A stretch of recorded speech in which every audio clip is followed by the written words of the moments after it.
حکومت جاتی ہے اور دوسری آتی ہے وہ اکھاڑ پچھاڑ شروع کر دیتی ہے. اکھاڑ پچھاڑ بند کرنی ہوگی.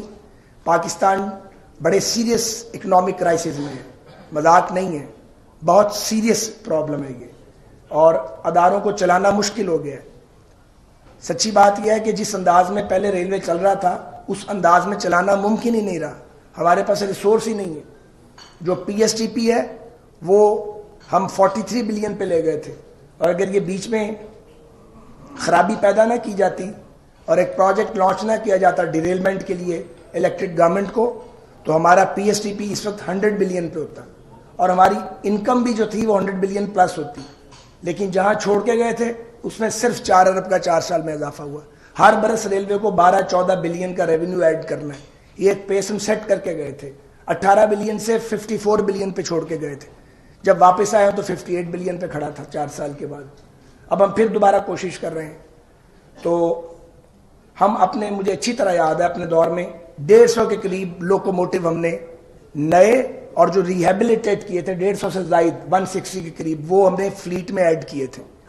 اس کے بعد 4 سال میں ایک لوکوموٹیو ریہیبلیٹیٹ نہیں ہوا, ایک نیا ایڈ نہیں ہوا, ایک نئی کوچ نہیں آئی. ML1 وہیں پڑا رہ گیا جہاں چھوڑ کے گئے تھے. بڑی لمبی لمبی باتیں کی جاتی تھی. بلائیں نا ان لوگوں کو جو باتیں کرتے تھے, انہیں بٹھائیں ہمارے ساتھ اور وہ میڈیا کے سامنے قوم کو بتائیں کہ ریلوے کے حوالے سے بات کر لیں یا ایویشن میری ذمہ داری اور سوال ہے. کیا کیا آپ نے سوائے کباڑا کرنے کے, سوائے تباہی پھیلانے کے؟ 10 لاکھ لوگوں کا روزگار وابستہ ہے اس ریلوے کے ساتھ. انڈین ریلوے دیکھیں وہ بام عروج کی طرف جا رہی ہے. بنگلہ دیش کی ریلوے ہم سے بہت آگے نکل گئی ہے. ہم دائرے میں سفر کرتے جا رہے ہیں, ہم پیچھے جا رہے ہیں. کیوں؟ تو جو اکھاڑ پچھاڑ کرتے ہیں اور جو اکھاڑ پچھاڑ کرنے کا حصہ بنتے ہیں ان سب کے لیے یہ لیسن ہے کہ ملک آپ کا ہے. اس طرح ملک چلتے ہیں؟ مجھے بتائیے آپ, اس طرح ایک دوسرے کے گریبان پھاڑ کے ملک چلتے ہیں؟ جو ریلوے کے افسروں کے ساتھ کیا گیا, جس طرح ان کی تذلیل کی گئی, ان میں ایک سے ایک اعلیٰ افسر موجود ہے. یہ سب انڈر پیڈ ہے, ایک مزدور سے لے کے تو سیکٹری ریلویز تک. اور یہ ان میں اکثر وہ لوگ ہیں جو ڈیڈلی آنےسٹ ہیں, یہ گریٹ پروفیشنلز ہیں, مگر آپ نے ان کے سکل سے فائدہ اٹھانے کی بجائے ان کی ہیوملیشن کی, ساتھ بٹھا کے بے عزتی کرتے تھے. آپ کسی کی بے عزتی کریں تو اس کے بعد توقع کریں گے کہ وہ آپ کو ڈلیور کر کے دے گا, آپ اس کا دل توڑ دیں گے, آپ اس کے جذبات سے کھیلیں گے. ایسے قومیں بنتی ہیں؟ مجھے بتائیے آپ. مجھے اس کا بہت صدمہ ہے. میں جیل میں تھا اور میں وہاں جب اخبار پڑھتا تھا اور ریلوے کی بربادی کی داستان پڑھتا تھا, مجھے بہت اذیت ہوتی تھی. اور وہ اذیت کم نہیں ہوئی کیونکہ اب ہمیں صفر سے شروع کرنا پڑا پھر سارا کچھ.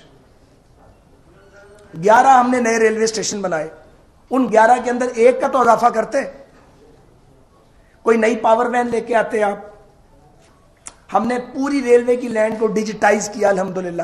آج میں دعوے سے کہتا ہوں کہ جو ریلوے کی لینڈ ڈیجیٹائزیشن ہے وہ پاکستان کے اداروں میں ٹاپ آف لائن ہے.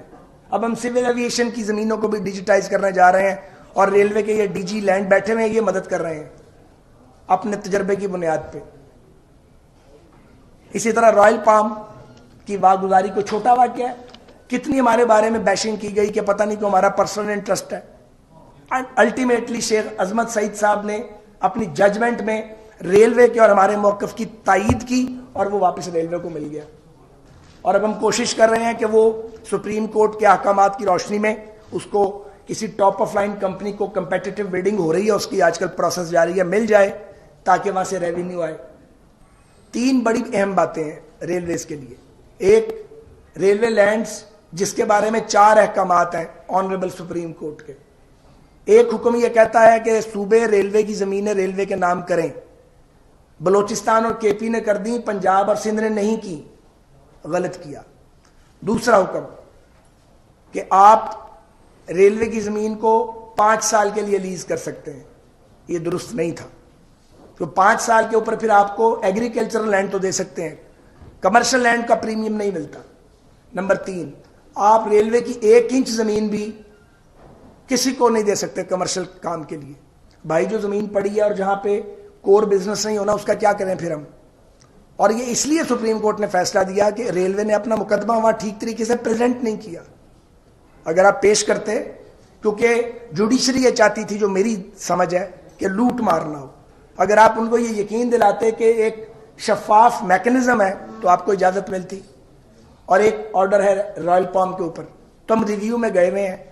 مجھے یقین ہے کہ آنریبل سپریم کورٹ تک ہماری آواز پہنچے گی اور ریلوے کو ایک ٹرانسپیرنٹ مینر کے اندر جیسے عدالت چاہے وہ ایک شفاف نظام وضع کر دے اپنی منشا کے مطابق. لیکن ریلوے کی زمینوں کو ہمیں کرنا پڑے گا یوٹیلائز. بلینز آف روپیز کا لاس ہے ہر سال کا، وہ کدھر سے آئے گا؟ قرضے مانگے جا کے باہر لوگوں سے. کتنی بھیک مانگنی ہے ہم نے باہر جا کے؟ جب ہمارے پاس اپنا ریسورس موجود ہے تو جو ہے اس کو تو کشید کریں. دوسری بات ہے برانڈنگ، جس پہ ہم بہت سنجیدگی سے اب کام کر رہے ہیں اس وقت، اور ٹینیور ختم ہونے سے پہلے مجھے یقین ہے اس بار ہم کامیاب ہو جائیں گے. اور ریلوے اسٹیشن اور ٹرینز کی برانڈنگ ہوگی، وائی فائی لائیں گے، فیسیلیٹیشن کریں گے پیسنجرز کی، اور اس سے بھی ریلوے کو انشاءاللہ تعالی بڑا ریونیو آئے گا. تیسری بات ہے آپٹک فائبر. آپٹک فائبر جسے چاہیے ہمارا ROW یوز کرنا ہے بسط شوق. آئیں ٹرانسپیرنٹ انداز میں کمپیٹیٹو بڈنگ ہوگی، مگر کرایہ نہیں ہم نے لینا. ہمارے ساتھ آپ ریلوے کے ساتھ ریونیو شیئرنگ کا فارمولا بنائیں. میں یہ بار بار جان کے کہہ رہا ہوں میڈیا کے ذریعے تاکہ تمام سٹیک ہولڈر سن لیں کہ وہ ریلوے کی جگہ سے اپنی وہ کیبل گزارنے کے لیے یہ جو پر میٹر کرائے والی پالیسی ہے یہ ختم ہو گئی ہے بھائی. وقت ضائع نہ کرو اور نہ پریشرائز کروانے کی کوئی کسی کو کوشش کرے. کسی نے ہونا ہی نہیں ہے. تو آپ ریونیو شیئرنگ کے ساتھ آئیں، ہم سے بزنس کریں ہمارے ساتھ. ہمیں ریونیو چاہیے. اسی طرح جو ٹرینز ہیں، میں آپ کو کیا بتاؤں، کارگو ایکسپریس تھی تو وہ جس کموڈٹی کو اٹھا رہی تھی اس کا کرایہ کچھ نہیں تھا اور اس سے دوسری کموڈٹی زیادہ پیسے دے رہی تھی. اب نیگوسیشنز کی ہیں انہوں نے، بات چیت کی ہے، تھوڑی ہمیں سختی کرنی پڑی ہے، اس کے لیے معذرت سختی کے لیے، لیکن کیا کرتے. اور اب آپ کو تقریباً کوئی 1.25 ارب روپیہ سال کا ایک ٹرین میں پلس ہوا ہے. آپ کی پیسنجر ٹرینز ہیں ان کی ایک ایک کی اب ہم کمپوزیشن ایویلیویٹ کر رہے ہیں، کمپوزیشن ٹھیک کر رہے ہیں، اس کے ڈیوریشن کو دیکھ رہے ہیں. کوئی ٹرین جو لاس میکنگ ہوگی وہ نہیں چل سکتی اس وقت. ہمارے پاس تنخواہوں کے پیسے نہیں ہیں، پینشن کے پیسے نہیں ہیں، تو خسارے والی ٹرینیں کیسے چلائیں؟ یہاں پہ ایک صاحب ہوتے تھے روز نئی ٹرین چلاتے تھے، روز نئی ٹرین چلاتے تھے. پھر سواتی صاحب آئے تو میں نے ان کو فون کیا، میں نے کہا سواتی صاحب خدا کا واسطہ یہ خسارے کی ٹرینیں بند کر دیں، آپ وزیر ہیں. انہوں نے میری بات کو سنا غور سے، لیکن ایک صاحب سیکرٹری ہوتے تھے وہ کسی چلنے نہیں دیتے تھے، ان کا ریلوے سے کوئی لینا دینا ہی نہیں تھا. انہوں نے کھانا خراب کر دیا سارے ریلوے کے محکمے کا. دونوں وزیروں کو مس گائیڈ کیا. کچھ وہ خود مس گائیڈ ہونا چاہتے تھے، کچھ وہ صاحب تھے وہ ریلوے کے افسروں کی سنتے نہیں تھے. ریلوے ہیڈ کوارٹر کی بات کوئی نہیں سنتا تھا. چھوٹی سی وزارت ہے، سارے فیصلے وہاں پہ ہوتے تھے. اس طرح ہوتا کہاں مجھے بتائیں. جو آج ہمیں کہتے ہیں کہ جی آپ سے ملک نہیں چلتا، وہ بتائیں انہوں نے خود کیا کیا تھا. ان سے تو ایک ادارہ نہیں چل پایا. آئیں بیٹھ کے مناظرہ کریں نا میرے ساتھ. آپ اپنے لائیں وزراء کو جو ریلوے چلاتے رہے ہیں. ریلوے کے سپیلنگ آتے ہیں، پتہ ہے ریلوے ہوتی کیا ہے، چلتی کہاں سے یا رکتی کدھر آ کے. بڑا کمپلیکیٹڈ کام ہے یہ، روح فرسا کام ہے، روح کھینچ لیتا ہے انسان کی. رات تک یہ سارے بیٹھے رہتے ہیں، ہفتے والے دن بھی چھٹی نہیں کرتے، یہ اتوار کو بھی چھٹی نہیں کرتے. فیڈرل گورنمنٹ کا ہر ادارہ کھلتا ہے، ہر ادارہ بند ہوتا ہے ہفتے کو، ریلویز نہیں بند ہوتا. ہیڈ کوارٹر کھلتا ہے. یہ سارے میرے دوست 20 بیٹ رپورٹر بیٹھے ہیں سارے، یہ اس کے گواہ ہیں. کیونکہ آپ کے پاس ٹائم نہیں ہے کہ آپ آرام کریں، آپ کے پاس ٹائم نہیں ہے کہ آپ چھٹیاں کریں. چھٹیاں نہیں کر سکتے ہمیں بے پناہ کام کرنا ہے ورنہ ہم ڈوب جائیں گے. ہم اپنی آنے والی نسلوں کو کیا دے کے جا رہے ہیں؟ تو اب ہم پھر ایک نئے کلچر کی دوبارہ بنیاد ریلویز میں رکھ رہے ہیں. اسی طرح PIA کو امپروو کرنے کے لیے ایڑی چوٹی کا زور لگا رہے ہیں.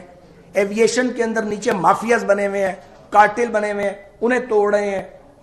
ایکسٹرنل پریشر آ رہا ہے اس کو فیس کر رہے ہیں. ریلوے میں تو پریشر ہی کوئی نہیں ہے جو ایویشن میں پریشر ہے. یا تو لوکل کارٹلز کا مقابلہ ہے، وہاں کوئی اور مقابلہ ہے. وہ سارا کام چل رہا ہے. تو اڑے ہوئے ہیں اور ڈٹے ہوئے اور جمے ہوئے ہیں اپنی جگہ پہ. تو میں آپ سے گزارش کروں گا، بہت مشکل حالات ہیں، یقین کریں بہت مشکل حالات ہیں، بہت مشکل حالات ہیں. پیسے ہیں ہی نہیں، بالکل ہم مفلوق الحال ہو گئے ہوئے ہیں، پھانک ہو گئے ہوئے ہیں جسے کہتے ہیں. تو جعفری صاحب مجھے کہہ رہے تھے جی ابھی کہ جی وہ قانون کے تحت 15% اگر ریلوے چاہے تو زیادہ منگوا سکتا ہے نا، آپ سب جانتے ہیں جو یہ کہہ رہے تھے. تو میں نے کہا پیسے تسی دے ہوگے، اسکوپ بڑھا دیں، ہم تو بڑھانا چاہتے ہیں اسکوپ. تو اگر فائنینسنگ ارینج کر دے آپ کی کمپنی سافٹر ٹرمز کے اوپر تو سوچا جا سکتا ہے، لیکن سامان بھی دیں اور پیسے بھی ساتھ ہی دیں تو ریلوے کو تو ڈیفینیٹلی کوچز چاہیے، اور ہم اب اگلی منصوبہ بندی ریلویز کے لیے الحمدللہ کر رہے ہیں. ابھی کل ہماری بات ہو رہی تھی، آئے ہوئے ہیں ایک اور کمپنی کے نمائندے یہاں بیٹھے ہوئے ہیں، تو ہم ان سے بات چیت کرتے ہیں، بات سنتے ہیں، کیونکہ ہمیں شینٹنگ لوکوموٹیوز بھی درکار ہیں. وہ ہمارے پاس آپ کو پتہ نہیں ہے 3000 ہارس پاور کا پرانا لوکوموٹیو جب ٹرین کھینچتا ہے تو اس کی جو آپریٹنگ کاسٹ ہے وہ کہیں سے کہیں چلی جاتی ہے. دنیا میں ہائیبرڈ لوکوموٹیوز آ گئے ہیں. میں آپ کو بتا رہا ہوں سب سے پیچھے رہ گئے ہیں ریلویز کے اندر، سب سے پیچھے. کیوں رہ گئے ہیں سب سے پیچھے؟ کیوں نہیں ہم جا سکتے آگے؟ اب ML1 پہ چائنیز لیڈرشپ کا شکریہ کہ وہ مان گئے ہیں ML1 کو دوبارہ، ورنہ تو وہاں پہ چینی سرمایہ کار ایک ین لگانے کے لیے پاکستان میں تیار نہیں تھا. 6-7 ماہ ایفرٹ کرنی پڑی آ کے، تب جا کے وہ مان گئے ہیں کہ ہم ML1 کو دوبارہ کرتے ہیں. تو اس کے لیے اب دوبارہ وہ جو یونٹ توڑ دیا گیا تھا اشفاق خٹک صاحب کی سربراہی میں تھا، اس کو دوبارہ بنا رہے ہیں، دوبارہ لیگل ڈائریکٹوریٹ کو امپروو کر رہے ہیں، پھر IT ڈائریکٹوریٹ کو آرگنائز کر رہے ہیں. سارا کچھ کر گئے تھے، اور بھائی اگر اضافہ نہیں کر سکتے تھے انہیں توڑنے کی کیا ضرورت تھی؟ ریڈیم کو توڑ دی، وہ ریڈیم کو دوبارہ بنائی ہے. اب برانڈنگ کا کام سارا ریڈیمکو کو سپرد کریں گے انشاءاللہ تعالی. تو ہم دن رات ایفرٹ کر رہے ہیں. میں یقین دلاتا ہوں کہ ریلویز اور ایویشن PIA جس کا حصہ ہے، اور جو لوکل ایویشن انڈسٹری ہے، اس کے لیے جو ہو سکا ہم کریں گے.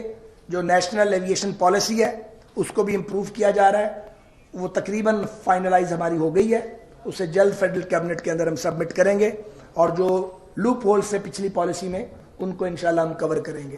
بہت بہت شکریہ.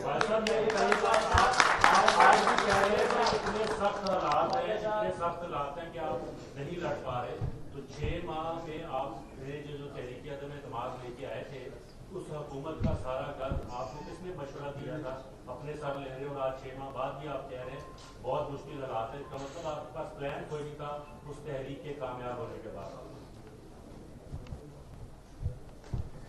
میرا خیال ہے یہ سوال آپ نے کل بھی کیا تھا. کوئی بات نہیں، پھر کر لیں، نو پرابلم. نہیں اس طرح نہیں، ایسے نہیں میری پیارے بھائی، ایک ینگ مین بولنے دیں، اس کے بعد آپ کا بھی آئے گا موقع. گزارش یہ ہے کہ بے شک ہم ایک نو کانفیڈنس موشن لائے ہیں، بے شک وہ آئین پاکستان اس کی اجازت دیتا ہے، اور یہ پولیٹیکل پارٹیز کا رائٹ ہے کہ وہ جب یہ دیکھیں کہ کوئی اکثریت کھو بیٹھا ہے تو اقلیت کو حکومت کرنے کی اجازت نہ دے. سو اس کا تو پیورلی جو اس کا یہ جو پہلو ہے یہ کانسٹیٹیوشنل ہے، ڈیموکریٹک اور لیگل ہے. دوسری بات ہے ملکی مسائل. آبویسلی جب آپ حکومت سے باہر ہوتے ہیں آپ کو معاملات کا اتنا پتہ نہیں ہوتا جتنا حکومت کے اندر والوں کو ہوتا ہے، کیونکہ وہ نظام کو اس وقت چلا رہے ہوتے ہیں. تو باہر بیٹھ کر آپ کو یہ تو پتا تھا کہ تباہی مچ رہی ہے، پر اس کی شدت کتنی ہے، انٹینسٹی کتنی ہے، اس کی ڈیپتھ کتنی ہے، آبویسلی اس کا اندازہ نہیں تھا. جیسے ڈار صاحب نے اگلے دن کہا ہے کہ مجھے نظر تو آ رہا تھا کہ میلٹ ڈاؤن ہو رہا ہے، پر اتنا میلٹ ڈاؤن اس کا اندازہ نہیں تھا. تو بات یہ ہے کہ آپ جب آتے ہیں چیزوں کا کنٹرول سنبھالتے ہیں تو آپ کو معلوم پڑتا ہے کہ خرابی کتنی ہے. تو کیا اگر خرابی دیکھی تو اس کے بعد کیا بھاگ جاتے؟ کیا ملک کو دیوالیہ ہونے دیتے؟ لوگ پوچھتے ہیں جی آپ نے کیا کیا ہے. کرنا تو رب نے ہے. ہم نے اللہ کے فضل سے پاکستان کو دیوالیہ ہونے کی سٹیج سے واپس پکڑ کے لے آئے. بالکل کام ہو گیا ہوا تھا، اور کام ہو گیا تھا، اور اگر یہ ڈیفالٹ ڈکلیئر ہو جاتا اور ڈیفالٹ بن جاتا تو آپ سوچیں یہاں پہ کیا تباہی آتی اس ملک میں. یقینی طور پہ لوگوں کی مشکلات بڑھ گئی ہیں، یقینی طور پہ ہر شخص پریشان ہے، لیکن اس کو ریزالو کرنا جو ہے تو پھر سب کو مل کے کرنا ہے. اگر آپ کہیں کہ جی آپ اسمبلیوں کو چلنے نہیں دیں گے، بھی کیوں نہیں چلنے دیں گے؟ اسمبلیاں ٹوٹنے کے لیے بنتی ہیں یا لیجسلیشن کے لیے بنتی ہیں یا گورننس کے لیے بنتی ہیں؟ آپ حکمران ہیں 2 ریاستوں کے اور 2 صوبوں کے، تو چلائیں نا ان کو. ہماری تو 27 کلومیٹر کی حکومت ہے، یہی کہتے ہیں نا وہ. تو ہمیں 27 کلومیٹر میں جو ہم کر سکتے ہیں ہم کر کے دکھائیں گے. جب ٹائم آئے گا تو لوگ فیصلہ کریں گے. اجلت کس چیز کی ہے؟ جلدی کس بات کی ہے؟ کون سی آگ بجھانی ہے انہوں نے؟ یا کون سا کشمیر فتح کرنے جا رہے ہیں آپ؟ اب چلنے دیں اس نظام کو، رحم کریں لوگوں پر. کبھی سڑکیں بند کرتے ہیں، کبھی ہلا گلا کرتے ہیں، کبھی اسلام آباد کو آگ لگاتے ہیں آ کے، کبھی آپ بہکی باتیں کرتے ہیں, کبھی جو قومی دفاعی ادارے ہیں ان کو پڑھ جاتے ہیں آپ. ہم نہیں تکلیف سے گزرے, ہم سے زیادہ تکلیف کاٹی ہے عمران خان نے. اس نے تو دیکھا ہی کچھ نہیں جو ہم نے بھگتا ہے, اور ایک بار نہیں کئی بار بھگتا ہے. ہم تو نہیں اس طرح پھٹتے جس طرح یہ صاحب پھٹ جاتے ہیں. اپنے اندر تدبر پیدا کریں, سمائی پیدا کریں. ایک دن کہتے ہیں بات کروں گا, دوسرے دن کہتے ہیں کہ میں نے مذاق کیا تھا. تو جو اب یہ نہیں پتا مذاق کب کرتے ہیں اور سیریس کب ہوتے ہیں, تو ان سے کون بات کرے گا؟ تو یہ مسائل ہیں. یہ بتائیے گا کہ عمران خان صاحب نے تو یہ ایکسپٹ کر لیا کہ جب بھاجپا کو ایکسٹینشن دینا ان کی سب سے بڑی غلطی تھی. کیا آپ لوگ بھی یہ ایکسپٹ کرنے جا رہے ہیں کہ پارلیمنٹ میں ہونے والی قانون سازی جس کے اوپر ایکسٹینشن کے قانون بنا تھا, آپ لوگ اس عمل کا حصہ رہے, آپ بھی کون سے معافی مانگ کر کس بات کی بھائی؟ وہ ایک آئینی بل تھا, ہماری قیادت نے اور ہم سب نے سوچ سمجھ کے فیصلے کیے تھے. ہم جیلوں میں تھے, ہم ایک قہر تھا جس کا سامنا کر رہے تھے. اس کے باوجود کوئی تلوار تھوڑی گری ہوئی تھی کہ کوئی زبردستی ووٹ لے سکتا ہے. کوئی زبردستی ووٹ نہیں لے سکتا. ایک منٹ یار, بات کا جواب تو دے لیں. کوئی روبوٹس تھوڑی ہیں کہ جن کو چابی لگے گی تو لوگ جو ہے وہ دے دیں گے. ہم جیلوں میں تھے, ہمیں لوگوں نے کہا نکال کے باہر بلایا, میں نام نہیں لینا چاہتا, کردار بھی ارد گرد ہے. جیلوں میں تھے, باہر بلا کے تو ہمیں کہا گیا کہ جی آپ فارورڈ بلاک بنا دیں, آپ چیف منسٹر بن جائیں, آپ فلاں بن جائیں. ہم نے تو ادھر سے سنا, ادھر سے نکال دیا, معذرت کر کے واپس جیل چلے گئے. آرام سے جیل میں بیٹھے رہے, اللہ تعالیٰ پہ چھوڑ دی, ایک دن تو نکلنا ہی تھا. تو یہ بات ہے, ہمیں کوئی پشیمانی نہیں ہے الحمدللہ. نہ نو کانفیڈنس کے اوپر ہے اور نہ جو لیجسلیشن ہے اس کے اوپر ہے. یہ ایک ہی آدمی ہے جو روز کہتا ہے مجھ سے غلطی ہو گئی, روس جانا مجھ سے غلطی ہو گئی, آرمی چیف کی ایکسٹینشن میری غلطی تھی. اچھا بھائی ایک غلطی کی تھی بھیا, ایکسٹینشن اگر غلطی مان لی جائے خان صاحب جیسے فرما رہے ہیں, تو جب دوبارہ ایکسٹینشن کی پیشکش کرنے کی آپ کو کیا ضرورت پڑی تھی؟ اور آپ نے وہ بند کمرے میں تو کیا, ٹیلی ویژن پہ آ کے آپ نے کہا کہ نئی حکومت آ کے چیف کی تقرری کرے گی, نئے چیف کی. اس کا کیا مطلب تھا؟ مطلب تھا کہ جب الیکشن ہوگا, نئی گورنمنٹ آئے گی تو نئے چیف کی اپائنٹمنٹ کرے گی. میننگ بائی کہ موجودہ چیف چلیں گے. تو جب تک وہ ریٹائر نہیں ہوئے آپ کی زبان بند تھی. ایک آدمی ریٹائر ہو جاتا ہے تو آپ تمہار گالیوں کا آپ شروع کر دیتے ہیں. حوصلہ ہونا چاہیے. لاسٹ کوسچن, میرا خیال ہے ان میں سے کسی ایک مہینے میں آ جائیں گے انشاءاللہ.